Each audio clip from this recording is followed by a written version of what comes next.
Alright, we know.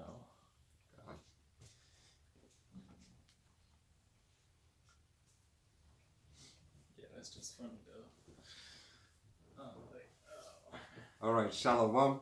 First and foremost, we'd like to give all honor and glory and praise unto Yahweh, Bahashem, Yahweh Shai, Bahashem Rakakwadash. Double honors to our apostles and elders of Great Millstone, to all the Akim out there teaching and preaching this truth with 144% sincerity, to the men, women, and children listening learning to the Bahashadebadat, the house of David. I am Ayah Shetad. I am Darash. I'm Kratza. All right, and coming to you through the will and power of Yahweh Bahashem Yahweh Shai with the Art of War series, or Slakia, video 10. This is going to be chapter 10, Terrain.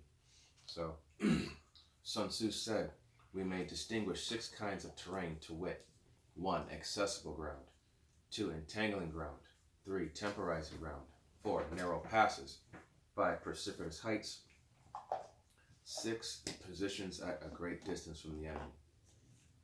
Ground which can be freely traversed by both sides is called accessible. With regard to ground of this nature, be before the enemy in occupying the raised and sunny spots, and carefully guard your line of supplies. Then you will be able to fight with advantage. Book of Matthew, chapter 7, verse 6.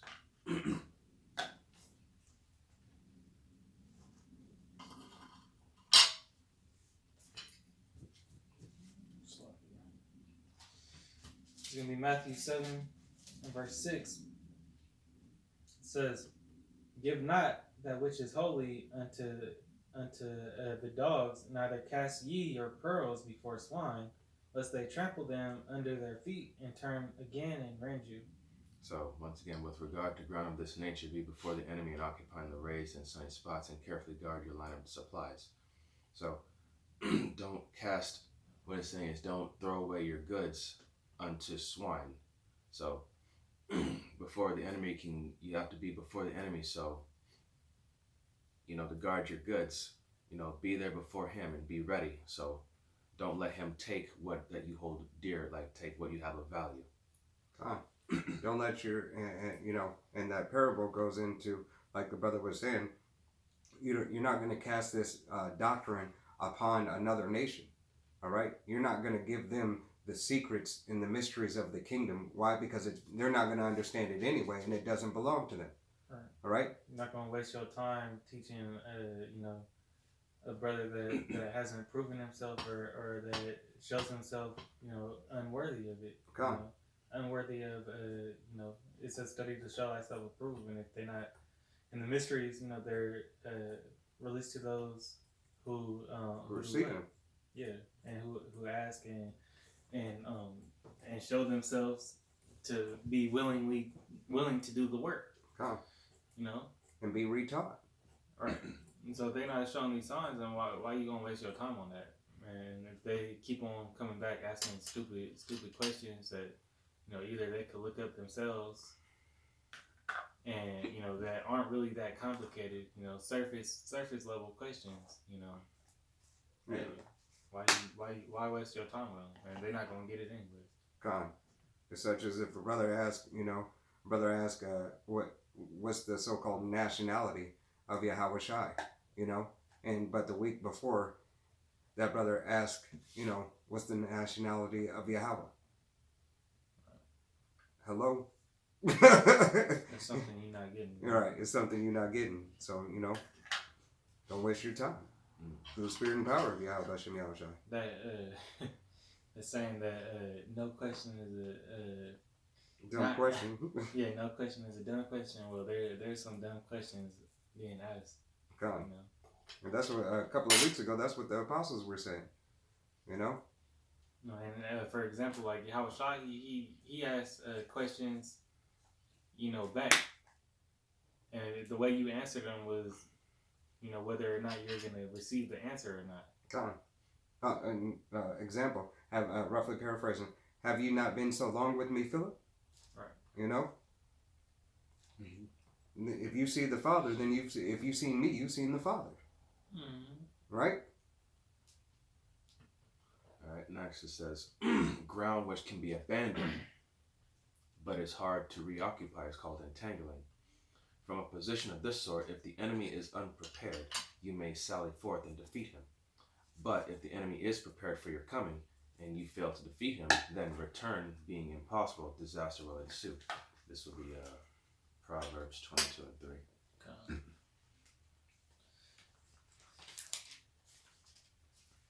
This is the book of Proverbs, chapter 22 and verse 3. It says, a prudent man foreseeth the evil, and hideth himself, but the simple pass on and are punished. So again, from a position of this sort, if the enemy is unprepared, you may sally forth and defeat him. So a prudent man would foresee at the evil, and he would make his next move on how to avoid it. But if the enemy is prepared for your coming, and you will fail to defeat him, then return being impossible and disaster ensues. So the simple passeth on, so they'll be caught unawares, and ultimately they pay the price for it. You know, the love of Yahweh Bashim Yahushai, he's sent out his prophets to warn, you know, the rest of the Israelites, you know, that this evil was going to happen, you know. That, you know, these prophecies, you know, which are soon to come, you know, that this is y'all warning, you know, so the wise, you know, they gonna take heed and hear that, you know, and prepare themselves for it, you know, mainly preparing themselves in the spirit, you know, because we know at the end of the day that's the only way to salvation is through repentance and getting right with the Lord, you know, and having this book as your backbone, so to speak. Matter of fact, I believe this is the book of Slakia. All right, this is the book of Leviticus, chapter 24 and verse 2. And it reads, command the children of Israel that they bring unto the pure oil, olive, beaten for the light, to cause the lamps to burn continuously. All right, so that's making sure that you have the understanding. All right, that oil is the understanding. All right, so you have to continuously look into these scripts. Okay. You have to continuously just study to show thyself approved. You know, and read that again, Oxalaki. And this is from a position of this sort. If the enemy is unprepared, you may sally forth and defeat him. But if the enemy is prepared for your coming and you fail to defeat him, then return being impossible, disaster will ensue. Khan, and how are you prepared? All right, that goes into the parable of what? The 10 virgins, 5 wise and 5 unwise. All right, the 5 had the oil. All right, so it's about being prepared to the best of your ability through the will and power of Yahweh Hashem Yahushai. You know, how long have the prophets on the highways and byways been telling y'all that this famine is coming, and y'all still not getting? You see this stuff with the container shortages and whatnot, and what this devil's doing, but y'all still don't prepare for it. You know, y'all. There's some of y'all that don't have no food storage, you know, saved up. You know, in that time, you know, y'all gonna be very unprepared, and it's gonna be very, you know, it's gonna be y'all gonna be very sad when y'all bellies is hungry. And you're not trusting and believing in that food storage. All right, we're trusting and believing in Yahweh Bashim Yahushai. But a prudent man foreseeth the evil. Mm-hmm. You know, Salakia, I'm burning some resins here, and I'm trying to get it right. All right, but I'll continue. When the position is such that neither side will gain by making the first move is called temporizing ground. In a position of this sort, even though the enemy should offer us an attractive bait, it will be advisable not to stir forth, but rather to retreat, thus enticing the enemy in his turn. Then, when part of his army has come out, we may deliver our attack with advantage. Psalms 57:6.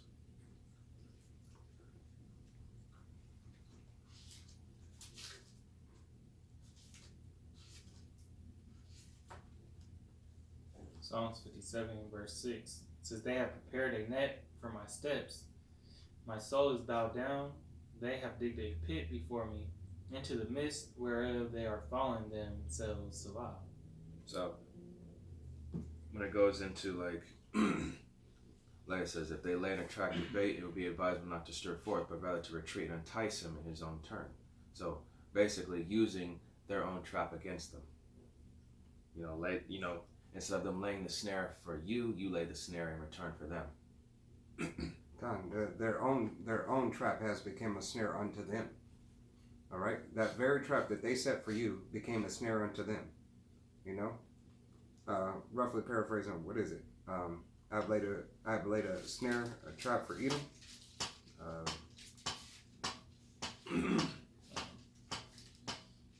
don't know which. And I think it's.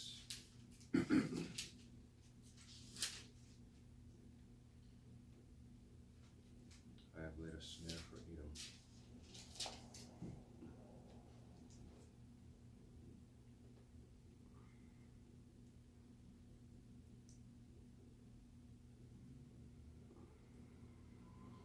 I laid a snare for Edom. That is Obadiah 1 and 8. Or I think it's Obadiah. Yeah, I think Is it Obadiah? Obadiah 1 and 8 says, "Shall I not in that day, saith the Lord Yahweh, even destroy the wise men out of Edom, and understanding out of the mountain of Esau?" But I'm gonna grab this real quick. Psalms 64 and verse 8 says, "So shall they make their own tongue to fall upon themselves; all that see them shall flee away." Okay. That's what they their own snare. The Lord has it set up that way. They taking themselves out. God. I believe it's in Wisdom of Solomon. It says, I'll just go to it real quick. Yeah, when you're looking for, I have laid a snare for thee, thou art also taken off Babylon, is Jeremiah 15:24. God. Go ahead and pull that. This is the book of Jeremiah, chapter 50, verse 24. I have laid a snare for thee, and thou art also taken, O Babylon, and thou wast not aware. Thou art found, and also caught, because thou hast striven against the Lord. God. Laid that snare. The same trap that you tried to lay for Israel, all right, is falling upon you. All right? The setup for the destruction of the nation of Israel is to your own demise. This is Wisdom of Solomon 1 and verse 12. It says, "Seek not death in the era of your life, and pull not upon yourselves destruction with the works of your hands." That's a cut to these Edomites, because the works of their own hands, is coming back and to take them out. God. And this is book of Deuteronomy, chapter 30 and verse 7. "And Yahweh, thy power, will put all these curses upon thy enemies, and no, it's like it, and on them that hate thee, which persecuted thee." That's the same principle that is happening, all right? Because they persecuted the nation of Israel with certain torments and everything. Therefore, those who led into captivity shall go into captivity. Here's the patience and the faith of the saints. All right? This is it. That's Yahweh Bashem Yahushai turning that snare against them. All right. Now, it says, with regard to narrow passes, if you can occupy them first, let them be strongly garrisoned. And if you look up the word, let's go to the word garrisoned. I wanted to pull it up. Okay, go ahead.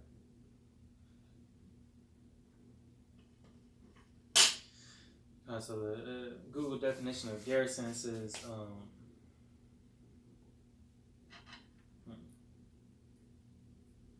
it says the troops stationed in a fortress or town to defend it.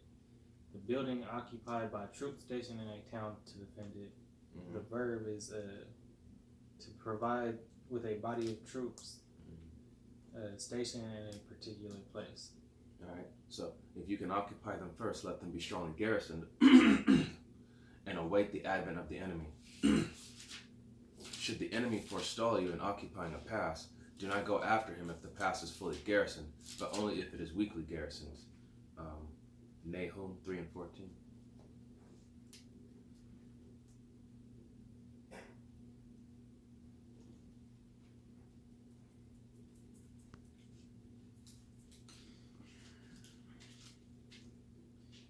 This is Nahum chapter 3 and verse 14. Draw thee waters for the siege.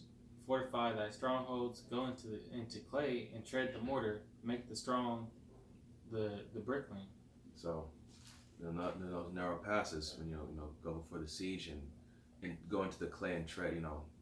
The clay being the mud and the elements, and you fortify that stronghold, and you basically build up that defense. So that way you can be prepared for the enemy's attack. And that's like making your foundation strong. Mm-hmm. Right. Make a foundation in the foundation of Yahweh Bashim Yahweh Shai. All right. And, that foundation, that strong defense is the word. That's our heritage book.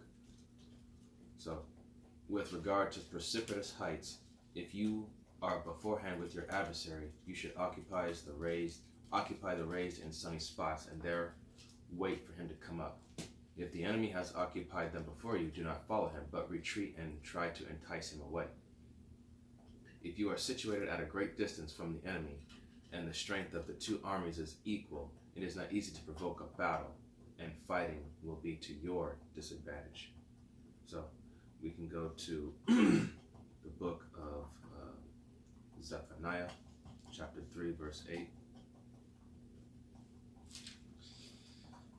Zephaniah 3 and 8 says, Therefore wait ye upon me, saith the Lord, until the day that I rise up to pray.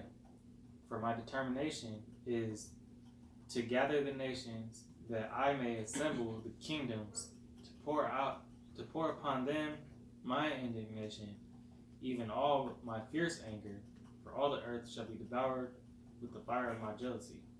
So, if you're at a great distance from the enemy, and the strength of the two armies is equal, and it's not easy to provoke a battle, the fighting will be to your disadvantage. So, we are to wait upon Yahweh Bashim Yahweh Shai to rise up to praise, to lift up that standard, so that way we will have the power, and we will have the advantage. Right now, we don't have the advantage. God, we have no power.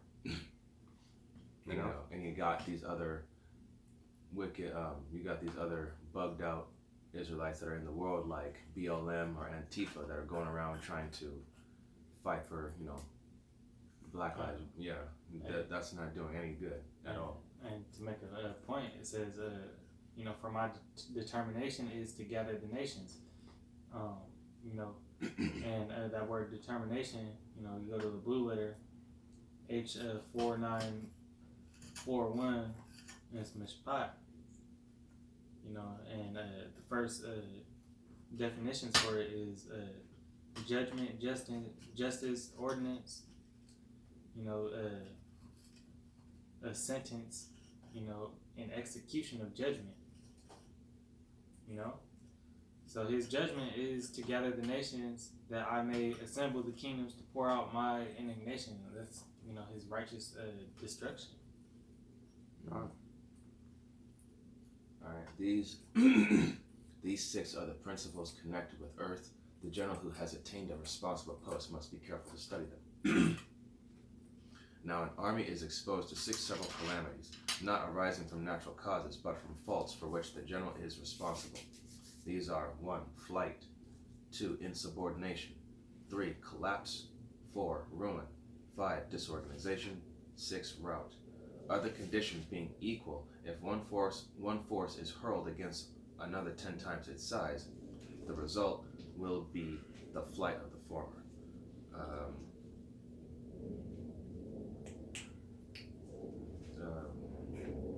The righteous, the name of the Lord is a strong tower. The righteous This run. is Proverbs 18 and 10. The name of the Lord is a strong tower.